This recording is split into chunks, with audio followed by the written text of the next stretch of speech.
플로리다의 올랜도, 그 중에서도 잘 사는 사람들이 모여 사는 마을입니다. 이곳엔 말도 못할 금쪽이가 살고 있죠.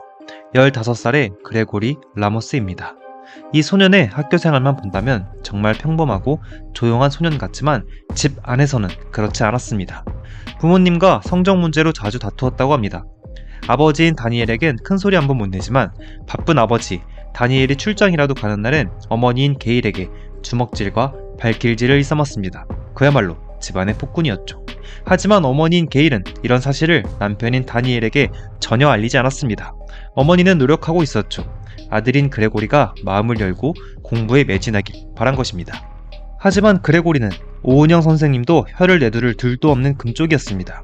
자신보다 힘이 약한 어머니에게 폭력을 일삼는 것은 당연하고 자신이 하는 게임 아이템을 구매하기 위해 어머니의 지갑까지 강제로 빼앗아갔습니다.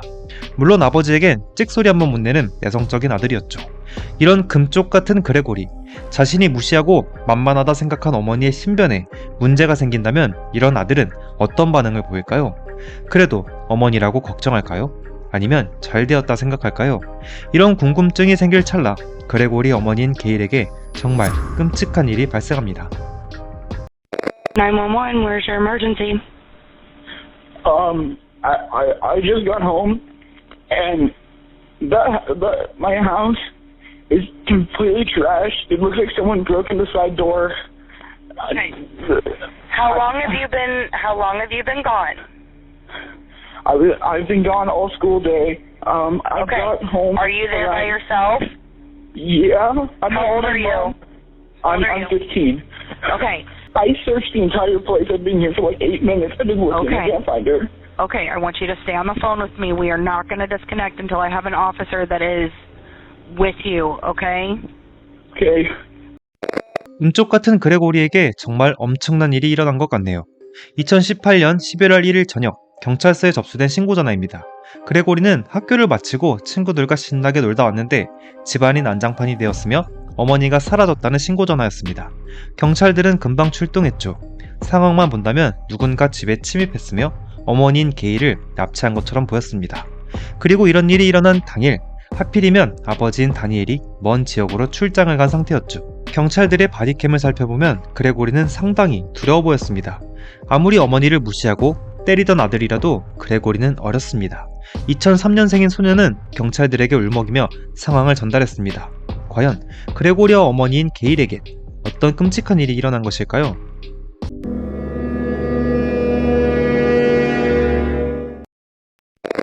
(46살인) 게일 클리빈저, 그녀는 3명의 아들을 둔 어머니입니다.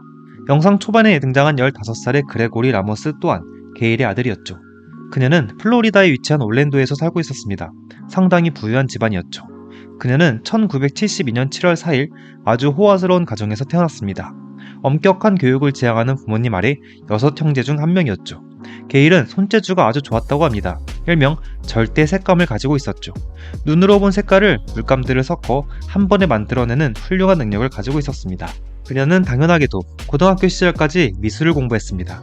하지만 미술만으론 큰 돈을 만질 수 없다 판단했고 자신의 능력을 건축으로 옮겼습니다. 그래서 마이애미 대학교 건축학과로 진학했죠. 당연히 수석 입학, 수석 졸업. 그녀는 완벽한 엘리트였습니다. 하지만 그녀의 승승장구가 멈춘 것은 결혼이었죠.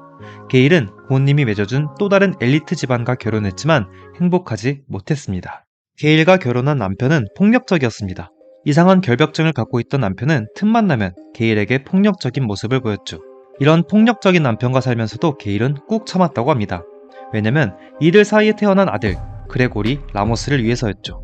건축이나 미술엔 천부적인 재능을 보인 게일. 하지만 그녀는 연애가 너무 서툴렀습니다. 남편에게 한없이 순종적이었죠. 남편은 이 점을 이용해 게일을 괴롭히고 때렸습니다. 아들 때문에 꾹 참고 살던 게일은 더 이상 버틸 수가 없었습니다. 이런 폭력적인 남편에게서 벗어나고 싶어 했죠. 이런 게일을 구원해준 것이 다니엘 클리벤저라는 남성이었죠. 당시 변호사였던 다니엘 덕분에 게일은 별 문제 없이 이혼했습니다.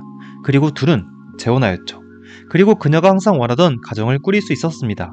다니엘은 성격이 온화하고 아주 똑똑한 남성이었죠. 게일은 다니엘과 꾸린 가정 안에서 매우 행복했습니다. 완벽해 보이는 다니엘에게도 한 가지 흠이 있긴 했죠. 게일과 재혼할 당시 2명의 아들이 있었습니다. 재혼한 게일이 3명의 아들이 있다 말씀드렸었죠. 그중 첫째와 둘째는 을붓 아들입니다. 그리고 막내가 바로 오늘 이야기의 주인공 그레고리 라모스이죠. 그레고리의 어머니 게일은 이미 지역에서 알아주는 건축회사를 운영하고 있었습니다. 똑똑한 변호사를 남편으로 두었으며 타고난 천재적인 재능을 갖고 있던 게일은 승승장구했죠. 이런 행복한 가정에서 자란 그레고리, 그는 어땠을까요? 물질적으로나 정신적으로나 충분한 지원을 받아 부족함 없이 자란 그레고리. 그는 아주 내성적이었다고 합니다. 하지만 그의 마음 깊숙한 곳엔 한 가지 꿈이 있었죠. 학교에서 잘 나가는 친구들 사이에 섞여 있는 자신의 모습을 그렸다고 합니다. 하지만 그레고리는 학교에서 인기 있는 친구는 아니었습니다. 그의 학교 친구들은 그에 대해 이렇게 말했죠. 존재감이 없는 친구. 그레고리는 그래도 학교 생활은 아주 착실했습니다. 신입생들에게 학교를 소개하는 영상에 출연하기도 하고 보이스카우트의 열혈 멤버이기도 했습니다. 그리고 지역에서 운영하는 청소년 방범대의 일원이기도 했죠. 물론 방범대는 좋아하는 여자아이를 따라 들어간 것입니다. 지극히 평범했던 그레고리, 그는 인기 있는 남학생이 되기에 노력했습니다. 어머니와 함께 가라데를 배우러 다니기도 하고 아버지를 따라 사회인 야구단에도 꾸준히 참석했습니다. 몸이 2개라도 모자랄 만큼 바쁘게 살았었죠. 소녀는 이렇게 바깥 활동을 열심히 하지만 정작 친구는 별로 없었습니다. 그의 유일한 친구인 브라이언과 딜런, 이렇게 셋은 단짝 친구이긴 했지만 이들은 주로 온라인 세상에서 만났습니다. 이들이 함께 즐기던 게임 속에선 엄청난 명예를 가진 성주가 되기도 하고 더 나아가 국가를 다스리는 왕이 되기도 하는 게임이었죠. 현실 세계에선 받기 힘든 명예와 인기를 잔뜩 누릴 수 있기에 이 게임은 그들에게 있어서 완벽한 도피처였습니다. 그래서 그들은 학교가 끝나자마자 바로 집으로 달려가 게임에 접속해 백성들을 다스리는 왕이 되었죠. 다만 이 삼총사 중 딜런은 이 게임에 참여하지 못했습니다.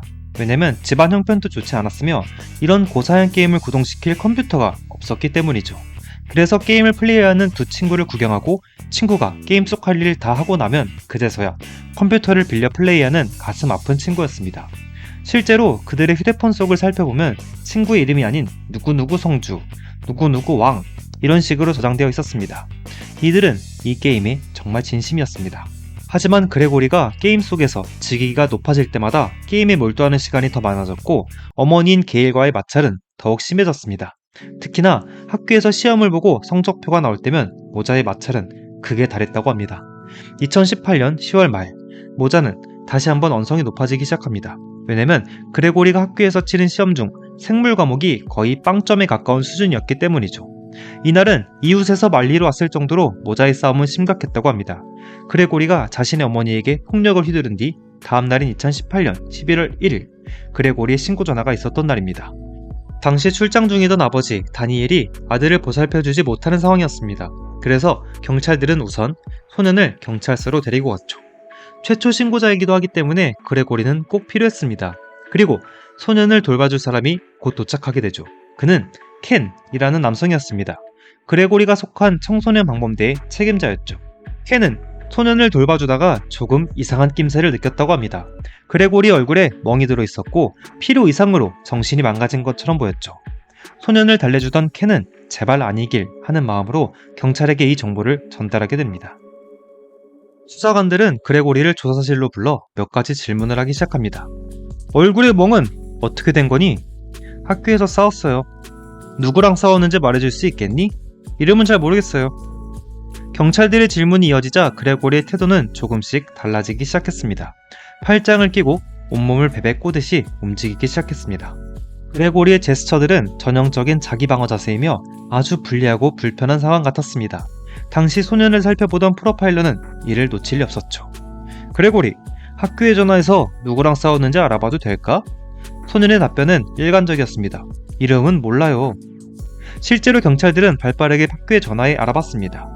하지만 그레고리가 누군가와 싸웠다는 증언을 한 학생이나 선생님은 존재하지 않았죠. 여러분도 이제 의심이 들기 시작했을 것입니다. 설마 엄마의 신변에 이상이 생긴 게 그레고리 때문일까? 하고 말이죠. 그레고리는 신고 전화를 했을 당일 함께 있었다고 증언한 친구들이 있습니다. 바로 딜런과 브라이언이었죠.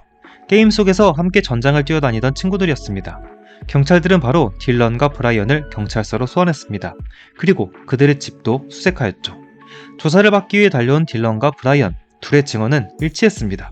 학교가 끝나고 셋이서 함께 놀았으며 그 이후로는 잘 모르겠다 증언했습니다. 하지만 두 소년 중 딜런, 일하는 친구의 증언에 금이 가기 시작했습니다. 집을 수색하던 경찰들은 아주 특이한 증거물을 습득했기 때문입니다. 딜런의 집에는 그레고리가 사용하던 고성능의 컴퓨터가 있었습니다. 이게 어찌 된 일일까요? 바로 어제까지 그레고리가 사용하던 컴퓨터가 사건 당일 딜런의 집에 그대로 설치되어 있었습니다. 경찰들이 이 사실에 관해 추궁하자 딜런은 놀라운 이야기를 꺼내기 시작합니다. 그레고리가 집에 도둑이 들었다며 신고한 날짜가 2018년 11월 1일입니다. 그리고 그 바로 전날 밤 그레고리의 전화를 받고 딜런과 브라이언은 그레고리의 집으로 향했다고 합니다. 둘은 그레고리의 집에 도착하자마자 사색이 되었다고 합니다. 그레고리의 집은 완전 아수라장이었습니다. 모든 가구들이 박살나 있었으며 접시와 그릇들이 모두 집안 곳곳에 깨져 있었죠. 그리고 당황하던 브라이언과 딜런에게 그레고리는 웃으면서 말했습니다. 아, 엄마가 너무 뭐라 하길래 죽여버렸어. 여기 피가 묻어있는 물건들 좀 밖에다 버려줄래? 그레고리는 어머니와 자신의 피가 묻어있던 전자제품이나 물건들을 버려달라 부탁했습니다. 딜런과 브라이언은 그레고리의 부탁을 들어주었죠. 하지만 물건들을 옮기던 딜런, 그는 차마 고성능 컴퓨터를 버리지 못했습니다. 가난한 부모님이 사줄 수 없었던 고성능의 컴퓨터, 이것만 있으면 자신도 친구들과 함께 전장을 누빌 수 있다는 욕심을 내게 됩니다. 그래서 딜런은 친구들 몰래 컴퓨터를 버리는 척하고 집으로 가져온 곳이었죠. 경찰들은 곧바로 컴퓨터를 조사했습니다. 그리고 그곳엔 그레고리 어머니 게일의 혈흔이 묻어 있었습니다. 대충 상황이 짐작되시나요? 성적 문제로 그레고리에게 잔소리를 한 게일, 그리고 그 잔소리를 참지 못해 물건들을 집어 던지며 반항하던 그레고리, 그리고 격한 상황 속에서 결국 소녀는 어머니를 살해하게 된 것입니다. 딜런과 브라이언 중 딜런이 이미 모든 사실을 자백했죠. 하지만 브라이언은 끝까지 의리를 지켰습니다. 그리고 범인인 그레고리 또한 끝까지 자신의 범행을 부인하였죠. 그레고리의 보호자가 없었기 때문에 잠시 소년을 위로해주기 위해 달려온 켄이라는 남성을 기억하시나요? 청소년 방범대의 책임자인 켄, 그는 모든 상황을 지켜보다 결국 본인이 나서게 됩니다. You tell me what happened.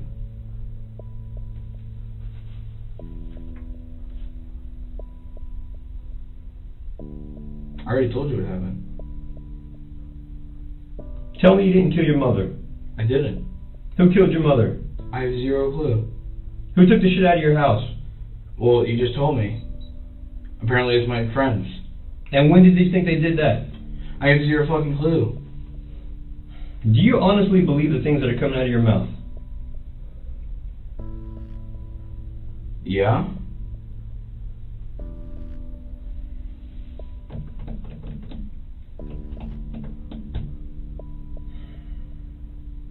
So when your buddy says that you told him you killed your mother, he's lying. 켄은 그레고리를 압박했습니다. 이미 딜런이 모든 사실을 자백한 시점이기 때문에 그레고리가 자신의 범행을 자백하게 하기 위함이었습니다. 그래도 함께 방범대 생활을 해온 켄, 그레고리가 조금이라도 형량이 적게 나오길 바란 것이었죠. 끝까지 자신의 범행을 부인하고 욕설을 하던 그레고리는 한숨을 쉬며 결국 자백을 하게 됩니다.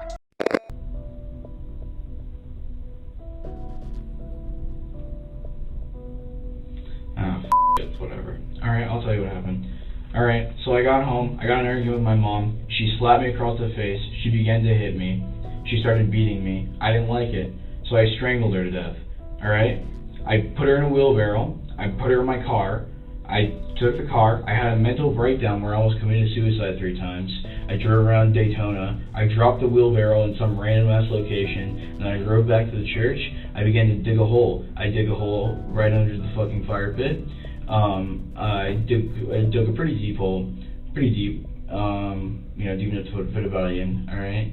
All this time my mom's decomposing body, I dragged it from my car to the fire pit, in which case I tried to cut the wedding ring off her finger because I wanted to pawn it, but I couldn't because I didn't have a knife strong enough to cut bones. Oh well, whatever. Anyways, so I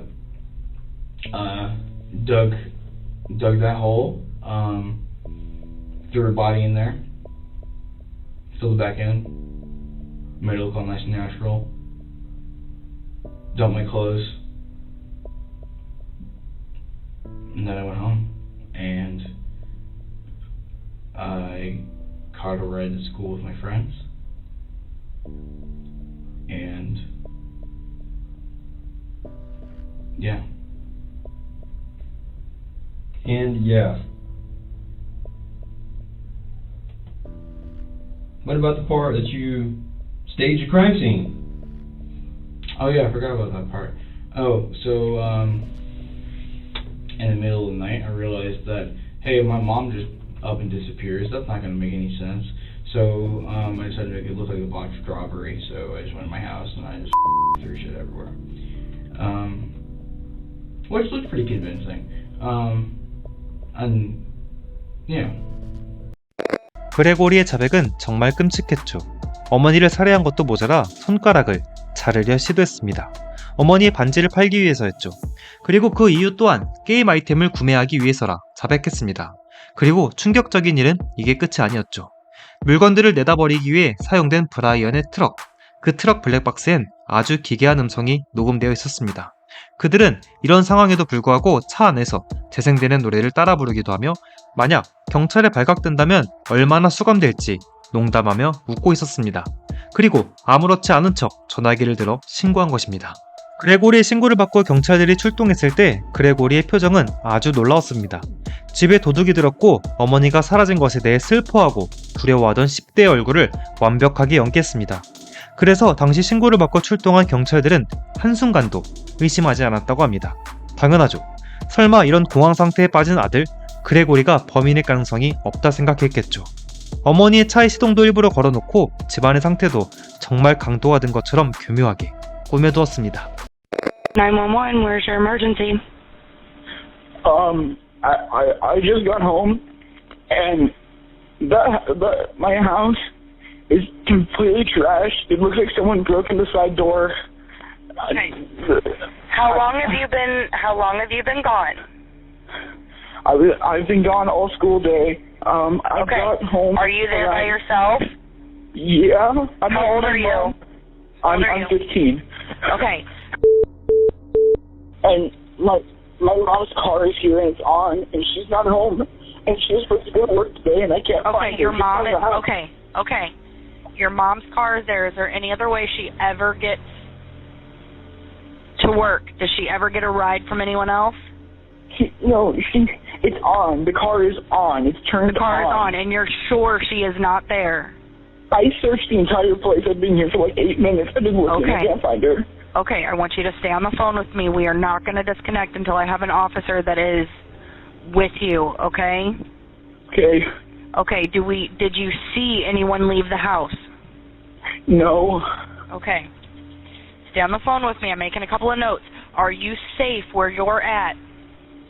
Yeah, that doesn't sound like there's anyone here. I checked the entire house because I was looking for her, but she's not here. 결국 그레고리, 딜런, 브라이언은 모두 소년 법무부로 송치되었습니다. 사건의 주범인 그레고리는 15살의 나이임에도 불구하고 청소년이 받을 수 있는 최고 형량을 넘어선 45년형을 선고받았습니다. 그레고리의 컴퓨터를 가져간 딜런, 그는 20만 달러의 보석금이 제한되었지만 앞서 말씀드렸다시피 딜런의 집은 매우 가난했습니다. 20만 달러를 지불할 능력이 없었죠. 딜런은 결국 3년형을 선고받았습니다. 마지막으로 공범인 브라이언, 그는 10만 달러의 보석금을 지불하고 풀려났습니다. 그리고 10년 동안의 보호관찰이 그를 뒤따랐죠. 브라이언은 현재 대학교에서 공부하고 있습니다. 아마 그가 이런 끔찍한 범죄에 연루되었다는 사실을 대학 친구들은 모를 것입니다. 성공한 건축가이며 아들인 그레고리를 위해서라면 무엇이든 할 수 있었던 어머니 게일. 그녀는 자신이 믿고 의지하던 아들 그레고리에게 살해당했습니다. 사건 당일 그레고리가 자신의 컴퓨터를 버리려 했던 이유가 있었습니다. 어머니인 게일은 아들의 컴퓨터를 분해해 사무실로 가져갈 계획이었습니다. 컴퓨터 게임을 잠시 쉬고 공부에 매진하길 바라면서 말이죠. 하지만 컴퓨터를 들고 가던 어머니를 뒤에서 습격했습니다. 그리고 주변에 잡히는 모든 사물을 이용해 어머니를 공격했죠. 게일은 그 자리에서 사망했습니다. 자신이 믿던 아들에게 공격을 당할 때 어머니인 게일은 무슨 심정이었을까요? 오늘 이야기는 여기까지입니다. 오늘 사건을 접한 여러분의 의견이 궁금합니다. 여러분의 의견을 아래 댓글로 남겨주시면 감사하겠습니다. 오늘도 여전히 시청해주셔서 감사합니다.